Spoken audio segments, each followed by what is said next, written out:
Bonjour, merci de nous rejoindre pour ce nouveau numéro de Laïcidad, l'émission de l'Union des familles laïques qui est disponible sur l'ensemble des plateformes. C'est un sujet d'une actualité brûlante qui nous occupe aujourd'hui. Quelle réforme? Pour quelle retraite? Et d'ailleurs, faut-il réformer ce système hérité de la libération?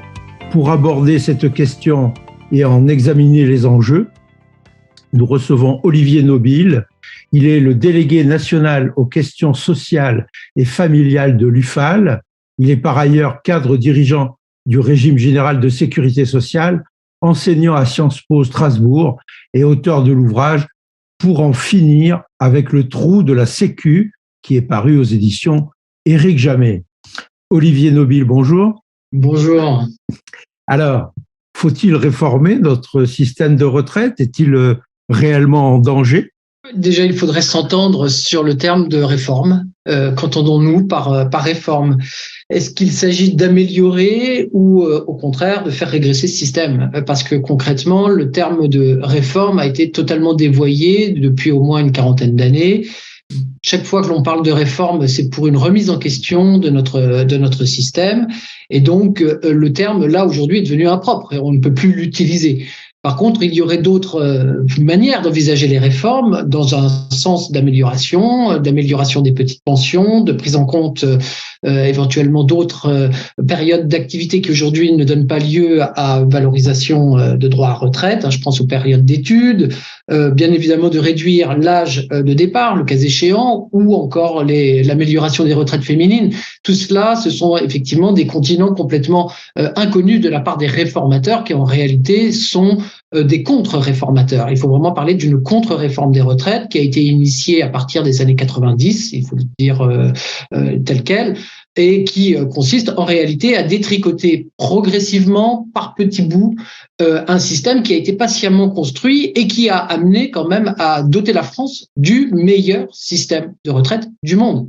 Alors pourquoi est-il détricoté tous les 3, 4, 5 ans? Il y a une réforme qui arrive sur le devant de la scène. Pourquoi?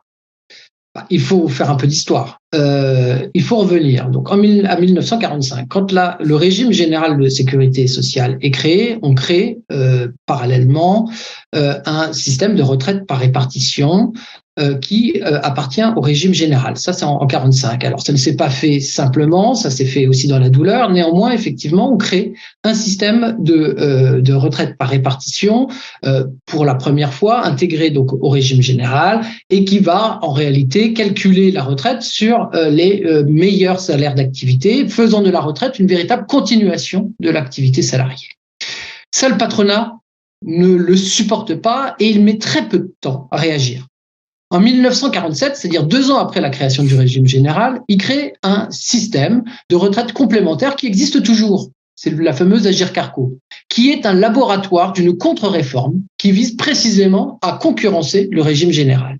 Et il bénéficie d'ailleurs de la sorte d'une complicité de la part du régime politique de l'époque qui maintient des taux de cotisation très bas au régime général, ce qui fait que les cadres ou les personnes qui ont des revenus un peu supérieurs ne peuvent pas cotiser sur le régime général et oblige donc effectivement les personnes qui ont des revenus un peu supérieurs, et notamment l'encadrement, à aller dans des régimes complémentaires qui, eux, vont se calculer de manière totalement différente, c'est-à-dire par points, c'est-à-dire qu'on va accumuler des points, etc.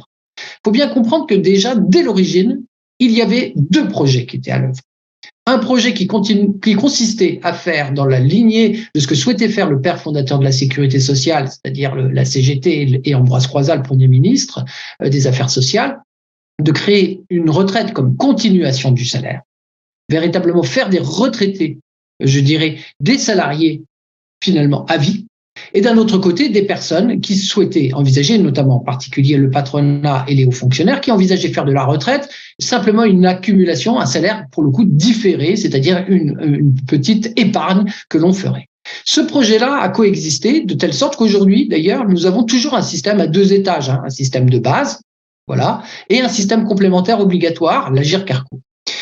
Après, donc, dans les décennies, je passe dans le temps, j'avance dans le temps, nous arrivons dans les années 70, et là, le rapport de force est quand même plutôt favorable quand même à la classe salariale, et nous connaissons des périodes d'amélioration considérable de notre système de retraite. Considérable. C'est-à-dire que la pauvreté dans l'âge est abolie. Et aujourd'hui encore, la France peut s'enorgueillir d'avoir le taux de pauvreté des seniors le plus faible d'Europe, voire des plus faibles du monde. On éradique donc la pauvreté des seniors, on améliore considérablement, les niveaux des pensions, de telle sorte que les niveaux des retraites s'approchent progressivement à la fin des années 80 et 90, à la fin des années 80, du dernier salaire, du meilleur salaire d'activité. Nous avons réussi à créer le meilleur système de retraite du monde. Or, pardon, mais je vous interromps juste une seconde. Oui. Alors, on comprend bien cette histoire, mais depuis une trentaine d'années, on nous dit que la question démographique commence à peser extrêmement fort sur l'organisation de ce système et que c'est elle qui nous conduit à devoir le modifier, le faire évoluer. Et tous les gouvernements, il faut le noter, depuis les années 90, ont tous modifié un peu le système de retraite par répartition. Ah mais effectivement, la question démographique est le prétexte. En réalité, ce qui se joue, c'est un rejet viscéral de la part des représentants du capitalisme et notamment du capitalisme financiarisé. J'y reviendrai parce que cette petite nuance a un sens. Mais ce rejet, effectivement, de la retraite entendue comme continuation du salaire. Il faut sortir de ce dispositif-là. Alors la question démographique, elle a bon dos, c'est-à-dire qu'à un moment donné, on nous a sorti un certain nombre de projections qui ont commencé, on va dire, à la fin des années 90. Certains se souviennent peut-être du rapport Charpin qui va ouvrir le bal, on va dire, de toute une série de projections démographiques qui se sont avérées toutes plus ou moins d'ailleurs erronées, parce que faire des projections à long terme, comme disait Keynes, à long terme nous serons tous morts, et en gros on est incapable de prévoir à plus de 10 ans avec une vraie précision. Néanmoins, ça a servi effectivement de base pour lancer à partir des années 90 une véritable contre-réforme qui a consisté précisément à casser tout ce qui avait été patiemment mis en œuvre à partir des années 60, 70 et 80, avec une retraite que l'on peut liquider à 60 ans, ça c'est les lois Auroux de 82, qui permettent véritablement aux retraités à la fin des années 90 d'avoir une retraite qui est très très proche du dernier salaire d'activité. Ce qu'on appelle le taux de remplacement, c'est-à-dire vous prenez votre dernier salaire dans l'activité, vous voyez votre retraite, et nous avions un taux de remplacement aux alentours de 90% à la fin des années 90. Mais ça, si vous voulez, dans la sphère internationale, notamment dans les cabinets de l'OCDE, de la Banque mondiale, du FMI, cela ne plaît absolument pas, pour plusieurs raisons, et qui sont importantes, et qui vont expliquer toutes les réformes que nous vivons depuis les années 90, et qui se sont accumulées depuis 1994. Il s'agit déjà, d'utiliser la logique démographique pour expliquer que ce système n'est pas tenable, alors qu'il a montré globalement qu'il tenait, puisque concrètement, nous sommes parvenus à équilibrer globalement pendant des décennies notre système de retraite. Deuxièmement, il s'agissait de réduire, bien sûr, les prélèvements obligatoires, donc de baisser le niveau de financement des retraites obligatoires par répartition. Pourquoi ?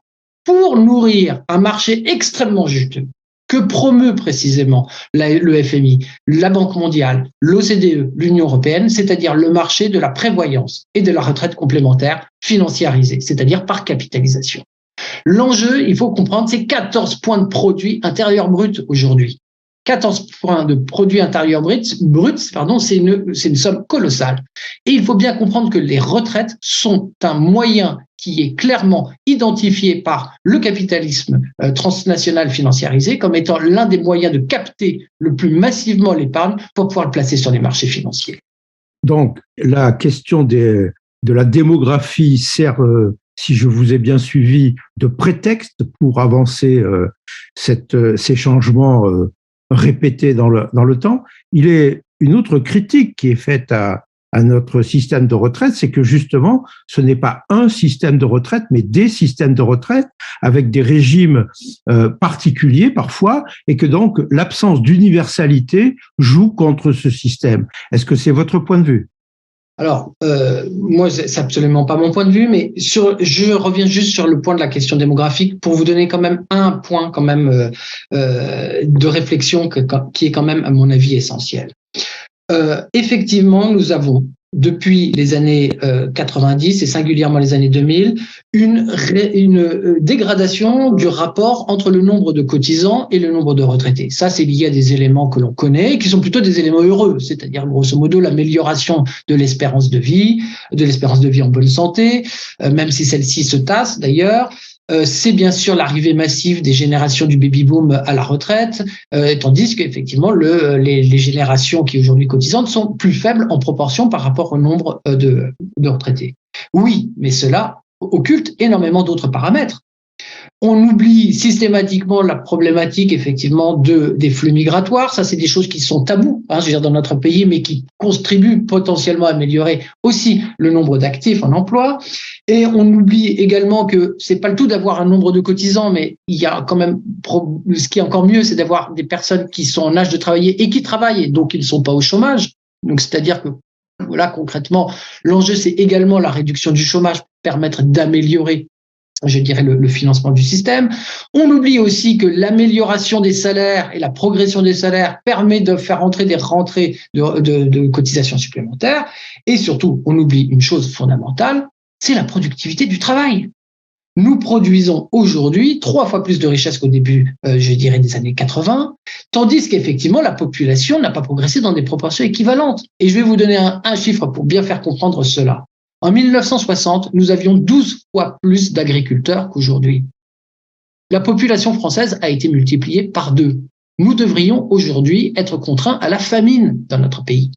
Or, ce n'est absolument pas le cas, puisque la productivité, c'est la richesse créée par un travailleur, a aujourd'hui progressé dans des conditions colossales. Ce qui veut dire qu'en réalité, la masse de richesse créée par le travail aujourd'hui est infiniment plus importante que celle qu'elle était dans les années 80.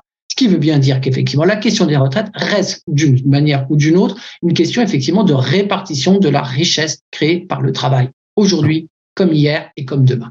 Nous allons revenir sur ce point du financement, etc., mais sur la question de l'universalité, qui n'est pas une question économique, en fait, qui est une question morale, voire une question éthique.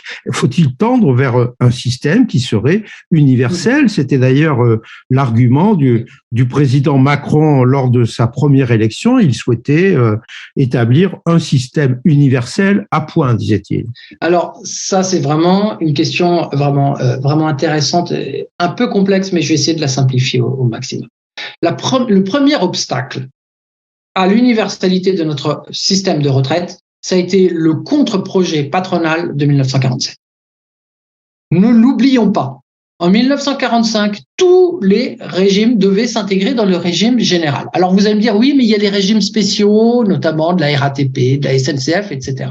Et c'est vrai qu'il y a eu une malfaçon originelle, c'est-à-dire qu'on a maintenu des régimes spéciaux, mais pas parce que par volonté ou par caprice de ceux qui ont bénéficié, tout simplement parce que c'est des régimes qui avaient été chèrement acquis, notamment par la lutte syndicale. Et là-dessus, c'est vrai qu'on peut s'interroger sur la problématique qui a consisté à maintenir des régimes spéciaux, alors que le projet, et y compris celui que portait le ministre Croizat et la CGT, était vraiment d'intégrer l'ensemble des salariés dans le régime général. Je rappellerai quand même que les régimes spéciaux, qui aujourd'hui concentrent la vindicte populaire, c'est 3,5% des actifs. Donc concrètement, c'est quand même un sujet très marginal. En revanche, la création d'un régime complémentaire par points, l'Agirc-Arrco, ça concerne 100% des salariés et c'est vraiment l'origine de la non-universalité des systèmes de retraite dans un système unique par le régime général. Donc rappelons quand même la responsabilité patronale qui a été confirmée par les pouvoirs politiques. Ensuite, on nous dit souvent, oui, mais il y a des grandes inégalités entre les droits à retraite des différentes catégories de travailleurs, notamment, regardez, les artisans et les commerçants aujourd'hui ont des niveaux de retraite très inférieurs à ceux des salariés. Eh bien, factuellement, c'est faux. C'est faux. Depuis 1974, la fameuse loi Royer a harmonisé tous les droits à retraite de l'ensemble des régimes de base. De tous les régimes de base. Ça veut dire que pour 1 euro cotisé, cela rapporte exactement un même droit à retraite. Sauf que pour les artisans et commerçants, concrètement, comme il n'y a pas de salaire minimum, ils cotisent généralement non seulement sur des taux inférieurs, mais en plus sur des niveaux déclarés qui peuvent être très inférieurs au SMIC. Ce qui fait que concrètement, et là je vais vous donner un exemple très schématique, Mais un artisan qui ferait la moitié de son travail, de son chiffre d'affaires, il ne le déclarerait pas parce qu'il ferait du travail au black, ça n'existe pas, mais c'est clair qu'il ne cotiserait bien évidemment pas sur cette partie de chiffre d'affaires. Mais un droit à retraite pour les régimes de base de l'ensemble des salariés aujourd'hui sont les mêmes. Alors maintenant, il y a une grosse exception à cela, c'est les retraites des fonctionnaires. Les fonctionnaires, effectivement, ont un régime, non pas à proprement parler de régime de retraite, ont une pension qui est versée par le budget de l'État et se calcule un peu différemment. Néanmoins, depuis les années 2000, toutes les règles de liquidation des régimes, des retraites des fonctionnaires sont exactement les mêmes que les salariés. Ce qui veut dire, en d'autres termes, que la non-universalité dont on parle concerne en réalité des régimes spéciaux qui concernent très peu de monde. On concerne par contre le régime Agirc-Arrco, qui est un régime patronal qui lui concerne énormément de monde, et la plupart des autres régimes de base de retraite génèrent des droits à peu près équivalents. Et donc cette non-universalité est un leurre. C'est un leurre qui consistait pour Macron, et dans son projet originel de 2019 qui a été abandonné, à casser notre système de retraite par répartition à ce qu'on appelle la prestation définie, c'est-à-dire calculée en relation au salaire, pour le transformer en un système vraiment d'épargne retraite par points, qui lui se rapproche beaucoup plus des projets qu'on appelle des retraites notionnelles dans les pays nordiques ou autres, qui sont des projets qui consistent à placer les salariés dans une incertitude complète par rapport, je dirais, à leur liquidation de retraite, de manière à les obliger à anticiper une probable baisse de leur droit à retraite par le biais de stratégies patrimoniales, d'épargne, de placement, etc. Parce que concrètement, avec les régimes par points, nous ne connaissons pas et nous ne pouvons pas connaître notre niveau de retraite au moment où on la liquidera, tout simplement parce qu'on ne connaît pas la valeur du point. Voilà, grosso modo, les enjeux aujourd'hui de cette non-universalité. C'est tout simplement à l'origine, nous n'oublions pas, le fait qu'il y a deux projets idéologiques qui s'affrontent. Un projet qui veut faire de la retraite la continuité du salaire, un autre qui veut faire de la retraite un moyen d'épargner, je dirais, des droits en plaçant les salariés dans une grande incertitude de manière à le laisser complètement sous le joug, effectivement, de l'agenda patronal. Revenons un moment maintenant sur les questions de financement qui souvent découlent des a priori moraux, éthiques, idéologiques, politiques que l'on a développés, que l'on se crée soi-même. Il semblerait que notre système, lorsqu'il a été mis en place à la Libération, était fondé sur une notion de solidarité entre les générations. C'est-à-dire que ma génération paye pour la génération de mes parents et la génération de mes enfants paiera pour moi lorsque je serai à la retraite. Je schématise. Est-ce que le problème que l'on sent bien aujourd'hui autour de la question des retraites ne vient pas du fait que cette question de solidarité intergénérationnelle est un peu perdue de vue? Il semble dans les études qui ont été publiées ces dernières semaines que la jeunesse d'aujourd'hui ne se reconnaisse pas dans ce modèle et ne verrait aucun inconvénient à devoir cotiser elle-même pour sa propre retraite sur le modèle que vous décriviez tout à l'heure de la capitalisation, pour faire rapide. Cette solidarité intergénérationnelle, c'est un principe qui, sur le papier, semble assez noble et beau. Moi, je considère que c'est une fausse route, véritablement une fausse route. Pas parce que je ne suis pas du tout sensible à la question vraiment d'une solidarité nationale basée sur la contribution de tous pour tous. Et je pense que sur le fond, ça ne me dérange absolument pas d'envisager les choses comme cela. Néanmoins, pour moi, c'est une fausse route. Pourquoi ? Parce que la solidarité intergénérationnelle occulte un aspect fondamental de notre système de retraite hérité de 45 et patiemment construit. C'est celui de faire de la retraite non seulement, je dirais, une nouvelle étape de la vie, mais également le point de départ d'une reconnaissance véritablement républicaine d'un droit des individus à pouvoir bénéficier d'un salaire, c'est-à-dire d'une rémunération par le capitalisme, pour en dehors, je dirais, de l'emploi, c'est-à-dire en dehors de l'ère d'autorité d'un employeur. La retraite, ce n'est pas autre chose qu'un droit qui est, je dirais, qu'on ne peut pas remettre en question. Des individus à pouvoir bénéficier d'un salaire jusqu'à la fin de leur vie pour pouvoir travailler comme ils l'entendent, sans être obligés d'aller quémander un emploi, un petit boulot et se soumettre à l'agenda patronal. Donc, moi, j'avoue que, naturellement, j'aurais plutôt tendance à dire arrêtons avec l'idée d'une solidarité intergénérationnelle et partons plutôt sur l'idée que nous avons affaire à, je dirais, à une grande classe des travailleurs dans laquelle se situent des travailleurs, bien sûr, en emploi, mais également des travailleurs qui ne sont plus en emploi et à qui on dit, au demeurant, non seulement vous n'êtes plus dans l'emploi, vous n'êtes plus obligé de vous soumettre, je dirais, à l'agenda patronal et à l'obligation d'aller quémander, je dirais, un peu, mais en plus, vous allez être payé à vie pour cela grâce au salaire créé par le travail. Et ce faisant, ça ouvre des nouveaux continents de reconnaissance du travail. Le retraité travaille. Le retraité travaille, et il travaille même beaucoup. Qu'il fasse du bricolage, qu'il fasse de l'associatif, qu'il fasse du bénévolat, qu'il fasse des cafés littéraires ou autre, il travaille, ou de la garde des petits-enfants, il travaille. Et en plus, on lui reconnaît, en dehors du mode de valorisation capitalistique, un salaire pour cela. Et ça, le patronat ne peut absolument pas le supporter. Ça, il ne peut pas supporter que la création de richesse, la création de valeur, échappe à son mode de valorisation. Mais il faut donc modifier notre approche du système pour le financer à la hauteur des besoins qu'il a, pour que tout ça puisse être mis en place. Parce que on revient toujours à la question du financement. On nous dit il faut changer le mode d'organisation des retraites aujourd'hui parce que il n'est pas financé, parce que il n'est plus financé, parce qu'il faut trouver d'autres modes de financement. Alors, comment est-ce qu'on en sort de cette problématique un peu fermée? Mais la question du financement, une fois de plus, c'est nous mettre dans la seringue de l'argumentaire néolibéral. La question du financement est pour moi une question qui est mise dans le débat public pour nous empêcher de voir les véritables enjeux. Les enjeux de la retraite, ce n'est rien d'autre que la question de la place des salaires dans la valeur ajoutée. Rien de plus, rien de moins. La retraite n'est rien d'autre que le fruit, je dirais, d'une captation de richesse pour les salariés, de la richesse créée dans l'entreprise, de la richesse créée par le travail, à destination des travailleurs.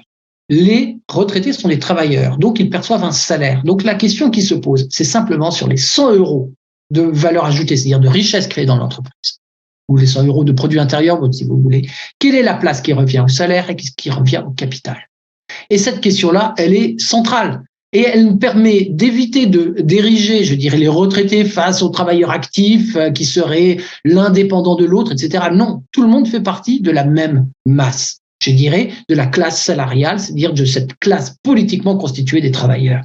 Il y en a qui sont dans l'emploi, effectivement soumis à l'autorité d'un employeur, et d'autres qui ne le sont plus.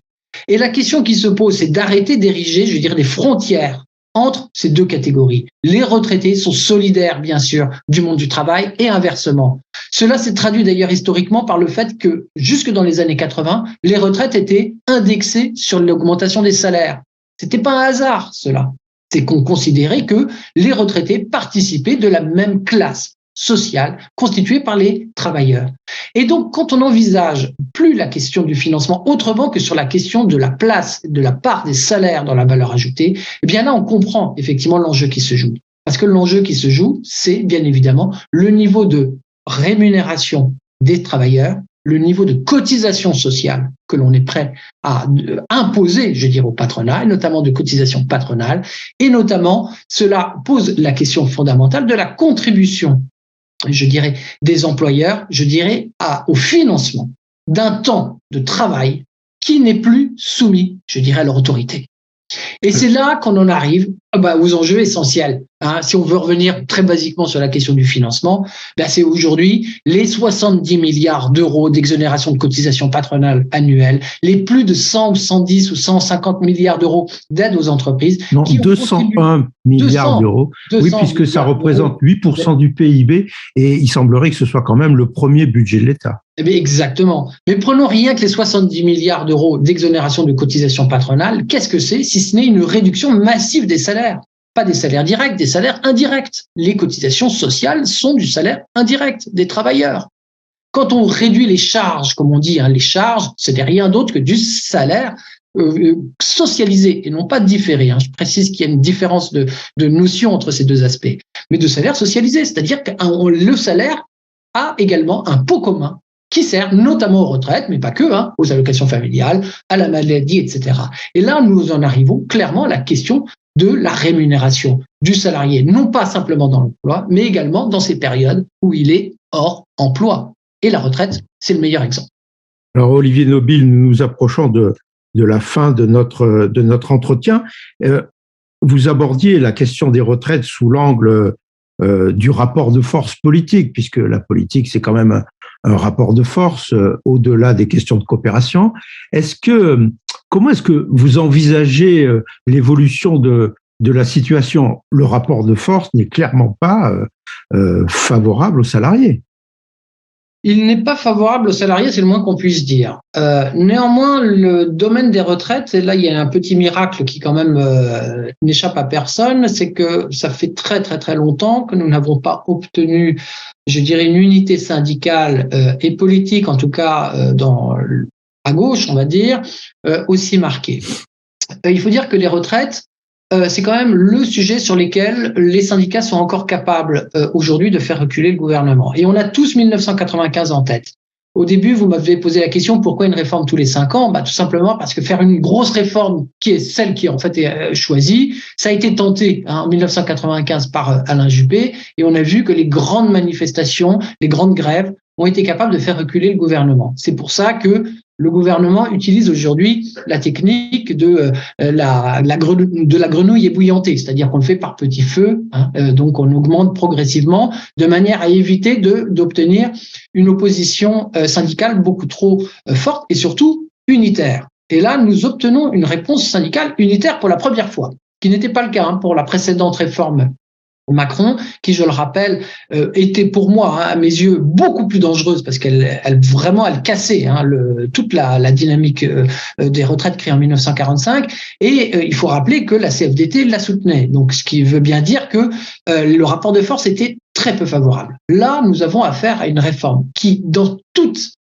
ces dimensions, toutes ces composantes, malgré les efforts que le gouvernement s'échine à démontrer à longueur de plateau, tout le monde comprend qu'effectivement c'est une réforme qui est injuste, qui est inhumaine, qui va avoir simplement pour effet de pourrir l'existence des gens et notamment des plus fragiles. Et là, pour la première fois, effectivement, il y a quand même une inversion du rapport de force. L'opinion publique ne voit plus les grévistes comme simplement des preneurs d'otages, etc. Même juste en temps dans le champ médiatique, on commence à s'interroger. Certains découvrent que le gouvernement ne nous dirait peut-être pas vraiment la vérité, notamment sur la fameuse retraite à 1200 € dont tout le monde a compris que c'était complètement un mensonge éhonté, ou en tout cas pas du tout la réalité. Et donc tout ça pour dire qu'il y a quand même les conditions aujourd'hui d'une prise de conscience politique et citoyenne qui est quand même qu'on n'a pas connue quand même depuis quand même de nombreuses décennies. Alors oui, le rapport de force n'est pas favorable. Il est très probable que le gouvernement fasse passer cette réforme. Il n'est pas non plus inenvisagé que le Conseil constitutionnel entre dans la danse parce que le véhicule législatif utilisé est quand même très, très, très problématique et antidémocratique, il faut dire c'est-à-dire d'utiliser le projet de loi rectificative des finances publiques, de la sécurité sociale, pour faire passer cette loi qui n'a pas un rapport direct avec... C'est ça, c'est un véhicule qui est législatif, qui a juste pour objectif de réduire le débat parlementaire. Donc là, on se rend bien compte en plus de la volonté, je dirais, de brider littéralement, je dirais, toute possibilité de débat parlementaire à l'Assemblée nationale et au Sénat. Donc tout le monde se rend compte quand même du procédé quand même assez malhonnête quand même de cette réforme-là. que les prédécesseurs n'avaient pas mises en œuvre. Alors, en revanche, c'est vrai que ça passera. Ça passera probablement. Mais, si vous voulez, moi, je suis quand même un peu plus optimiste par rapport à cette réforme-là que je ne l'avais été au moment de la précédente réforme. La précédente réforme, pour moi, était vraiment une réforme. Laquelle? Celle du gouvernement Hollande? Non, celle du gouvernement 2019, Macron. Celle qui a été abandonnée au moment de la crise Covid, celle qui consistait à créer un régime universel par points, etc. Cette réforme-là me semblait d'une dangerosité extrême pour une simple et bonne raison que non seulement elle cassait, je dirais, toute la philosophie de notre système de retraite, mais en plus, elle cassait l'outil de travail, c'est-à-dire qu'elle cassait le régime général de sécurité sociale. Et là, si on faisait une réforme comme celle-ci, il faut être clair, on faisait sortir le dentifrice du tube et on ne pouvait plus le faire rentrer. On cassait durablement pendant des décennies notre système, sans être d'ailleurs sûr qu'elle aboutisse réellement, parce qu'elle était d'une complexité folle. Ça demandait effectivement des financements complémentaires, etc. Je rentre pas dans le détail, mais cette réforme-là était vraiment une réforme de casse institutionnelle, en plus d'une casse sociale. Là, il s'agit d'une casse sociale, ce qui n'est pas déjà, c'est pas rien. Néanmoins, ce qu'on peut dire aussi, c'est que en jouant sur un paramètre comme celui de l'âge de départ en retraite, puisqu'il s'agit de faire passer de 62 à 64 ans, faut quand même pas perdre de vue qu'à un moment donné ou un autre, sous réserve qu'il y ait à un moment donné aussi une union politique et syndicale pour pouvoir permettre à, je dirais, une élection, d'un gouvernement progressiste, il s'agira aussi simplement de rétablir la retraite à 62, voire 60 ans, parce que nous, à l'UFAL, nous sommes pour la retraite à 60 ans et 40 annuités.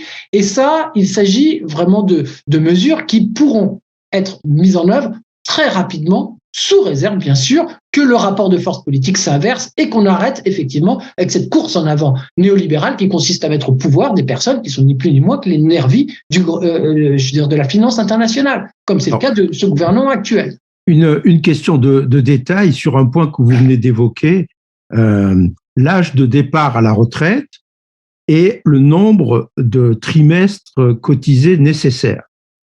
Pourquoi, éclairez-moi, pourquoi faut-il avoir deux conditions alors qu'une suffirait? Soit vous arrivez à l'âge et vous partez, soit vous avez les annuités demandées et vous partez. Pourquoi faut-il, depuis toujours, cumuler et un âge minimum et un nombre de trimestres minimum? Pourquoi? Alors ça, c'est une question intéressante, un peu technique, mais je pense qu'elle est très intéressante. Déjà, ne serait-ce que pour que les gens se rendent bien compte que nous avons, dans les modalités de calcul des retraites, l'un des systèmes les plus restrictifs d'Europe. Tous ceux qui pensent que la France est un pays au bord du socialisme d'État oublient de dire que nous avons deux conditions de liquidation. C'est-à-dire, concrètement, les retraites. Je vais faire très simple. C'est quoi? Comment ça se calcule? On prend le salaire annuel moyen, alors aujourd'hui, des 25 meilleures années. Là, je parle du régime général, parce qu'après, il y a le régime, vous l'aurez compris, complémentaire. C'est un système par points qui vient s'ajouter. Mais je vais prendre le régime général. Vous prenez les 25 meilleures années. À ces 25 meilleures années, vous faites un salaire moyen, vous lui appliquez un taux. Ce taux est un taux maximum de 50%, et chaque trimestre manquant, c'est 1,25% en moins. Ce qui fait que concrètement, on a une première pénalisation. Si vous n'atteignez pas votre taux maximum, vous avez effectivement une retraite réduite.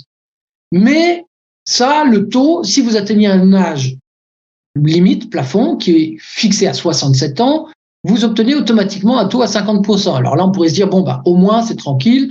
Si j'attends jusqu'à 67 ans, j'aurai une retraite calculée au taux. Oui, mais il y a une deuxième condition qui vient s'ajouter, ce qu'on appelle le coefficient de proratisation. Quand bien même vous serez à 50%, on va ajouter le nombre d'années cotisées divisé par le nombre d'années cotisées requis. Ce qui fait qu'on a deux conditions aujourd'hui de réduction et de calcul des retraites. Ce qui fait qu'on a un système extrêmement contraignant à la base.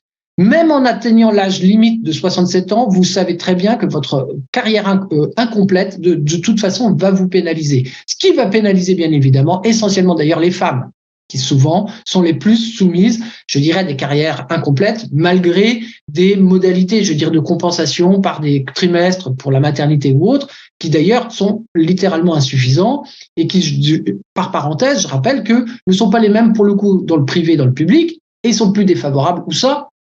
Dans le public. C'est 2 trimestres seulement dans le public. Alors, on dit souvent les fonctionnaires sont des privilégiés, mais pas là, en l'occurrence. Et donc, on a un système qui est déjà extrêmement contraignant. Donc, jusqu'à présent, si vous voulez, on a joué, c'est pour ça qu'on parle de retraite paramétrique, sur ces 3 paramètres. En 93, on est passé pour le salaire annuel moyen des 10 aux 25 meilleures années, ce qui a permis déjà de réduire. Après les réformes 2003 et 2014, on a joué sur la durée de cotisation, donc c'est-à-dire qu'on est passé progressivement de 37 années et demie à 43 années. 43, c'est la réforme Touraine, c'est pas la réforme Macron, sous un gouvernement socialiste. Et ensuite, on joue sur un 3e paramètre, qui est l'âge de départ légal. Il était à 60 ans avec les lois Auroux, il est passé à 62 ans en 2010 et il va passer vraisemblablement à 64 ans. Donc en jouant avec tous ces paramètres-là, qu'est-ce qu'on fait? L'âge légal, c'est l'âge à partir duquel vous pouvez partir. Si on le reporte de 2 ans, qu'est-ce que ça fait? Ça fait que concrètement, y compris si vous avez une carrière complète, y compris si vous avez votre nombre de trimestres, on vous dit, voilà, sanction immédiate, vous reportez de 2 ans.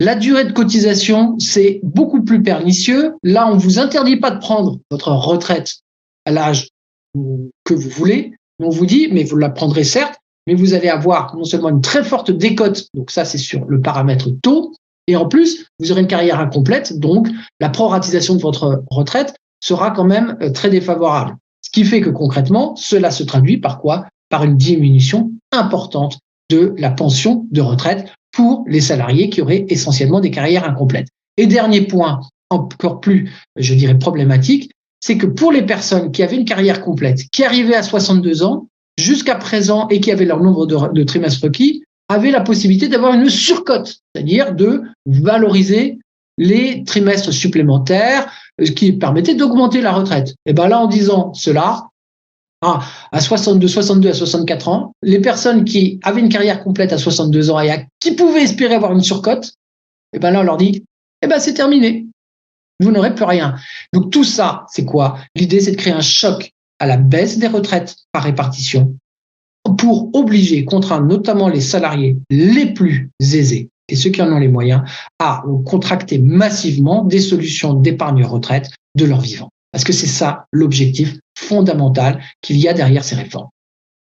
Pour conclure, Olivier Nobile, je rappelle que vous êtes le délégué national aux questions sociales et familiales de l'UFAL, l'Union des familles laïques. Quelle est la place des organisations familiales, mais particulièrement de l'UFAL dans ce débat? Est-ce qu'il est encore un débat? Parce que ça va peut-être pas rester longtemps. C'est encore un débat. Mais nous avons une fonction essentielle, nous avons une fonction citoyenne. Nous sommes certes représentants des familles, nous avons une vision sociale, laïque, progressiste, je dirais de la famille. Donc les familles, c'est en l'occurrence, je dirais, les citoyens déjà à la base. Et les personnes qui, en l'occurrence, participent directement et activement à notre magnifique projet républicain. Et la question des retraites fait partie vraiment de notre projet républicain. Il est au cœur. Pour moi, je l'appelle même la mère des batailles sociales, la question des retraites. C'est une question philosophique qui est celle de permettre à tout un chacun de pouvoir bénéficier d'une étape de la vie dans laquelle il n'est plus soumis aux contraintes du capitalisme, où il peut s'adonner à son activité comme il l'entend et en plus être payé pour cela. Nous avons un rôle, nous à l'UFAL, d'éveil des consciences, de dire qu'il faut arrêter de tomber dans ce discours défaitiste permanent. Oui, notre système est robuste. Oui, notre système a permis de faire des miracles. Oui, nous avons un système qui a permis d'éradiquer la pauvreté. Oui, cela n'est pas simplement un don ou une aumône qui a été donnée par le patronat. C'est quelque chose que nous avons collectivement conquis avec force et qui constitue notre patrimoine commun et s'intègre complètement dans notre projet de République sociale. Olivier Nobile, je vous remercie. Je vous remercie aussi pour les miracles laïques auxquels vous venez de faire allusion, avec un système des retraites que vous considérez comme robuste aujourd'hui. Merci donc, et je rappelle le titre de votre livre, Pour en finir avec le trou de la Sécu, aux éditions Éric Jamet. Nous aurons peut-être l'occasion de parler ensemble à nouveau, puisque la question des retraites que vous appelez la mère des questions sociales va rester sur le devant de la scène pendant encore de longues semaines, voire de longs mois. Je vous remercie donc pour tous ces détails qui nous ont bien éclairés aujourd'hui, et merci aussi à Sébastien Collin pour la mise en œuvre technique de ce podcast. Je vous donne rendez-vous dans quelques semaines pour un nouvel épisode de Laïcidad, l'émission en balado-diffusion de l'Union des familles laïques. Au revoir.